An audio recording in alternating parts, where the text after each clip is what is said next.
ಸಮಯಕ್ಕಾದ ಹುಲ್ಲು. ಕಡ್ಡಿಯು ಸಹಸ್ರ ಹೊನ್ನು. ಒಂದು ಹಸಿರು ಕಾಡಿನಲ್ಲಿ ಒಂದು ಗರ್ವಿತ ಸಿಂಹ ತಿರುಗಾಡುತ್ತಿತ್ತು. ಒಂದು ದಿನ ಅದು ತಪ್ಪಾಗಿ ತನ್ನ ಕಾಲನ್ನು ಒಂದು ಚಿಕ್ಕ ಎಲೆಮರಿಯ ಮೇಲೆ ಇಟ್ಟಿತು. ಎಲೆಮರಿ ಪರಿಯಾಗಿ ಬೇಡಿದೊಡೆ ಸಿಂಹವು ಮರಿಯ ಮೇಲೆ ದಯವಿಟ್ಟು ಅದನ್ನು ಬಿಟ್ಟು ಬಿಟ್ಟಿತು. ಎಲೆಮರಿಯು ಸವರಿಕೊಳ್ಳುತ್ತಾ ಹೇಳಿತು, ಸಮಯ ಬಂದಾಗ ನಾನು ನಿನಗೆ ಖಂಡಿತ ಸಹಾಯ ಮಾಡುತ್ತೇನೆ.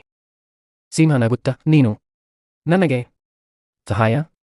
ಹಾಹಾ ಎಂದು ಕಟುನಗೆ ಬೀರುತ್ತಾ ಹೊರಟು ಹೋಯಿತು. ಕೆಲ ದಿನಗಳ ನಂತರ ಸಿಂಹ ಬೇಟೆಗಾರರ ಬಲೆಗೆ ಸಿಕ್ಕಿತು. ಬಲೆಯಿಂದ ಎಷ್ಟು ಪ್ರಯತ್ನಿಸಿದರೂ ಏನೂ ಮಾಡಲಾಗಲಿಲ್ಲ. ಪಂಜು ಪ್ರಹಾರವು ಏನೂ ಪ್ರಯೋಜನವಾಗಲಿಲ್ಲ. ಆಗ ಅಲ್ಲಿಯೇ ಇದ್ದ ಎಲೆಮರಿಯು ಬಂದು ತನ್ನ ಕಿರುಹಲ್ಲುಗಳಿಂದ ಬಲೆಯ ಹಗ್ಗಗಳನ್ನು ಕಚ್ಚತೊಡಗಿತು. ನೋಡುತ್ತಿದ್ದಂತೆ ಬಲೆ ಸಡಿಲವಾಗಿ ಸಿಂಹ ಬಿಡುಗಡೆಗೊಂಡಿತು. ಆಶ್ಚರ್ಯದಿಂದ ಎಲೆಮರಿಯತ್ತ ನೋಡುತ್ತಾ ಹೇಳಿತು, ಈಗ ನನಗೆ ಗೊತ್ತಾಯ್ತು. ಸಮಯಕ್ಕಾದ ಹುಲ್ಲು. ಕಡ್ಡಿಯು ಸಹಸ್ರ ಹೊನ್ನು.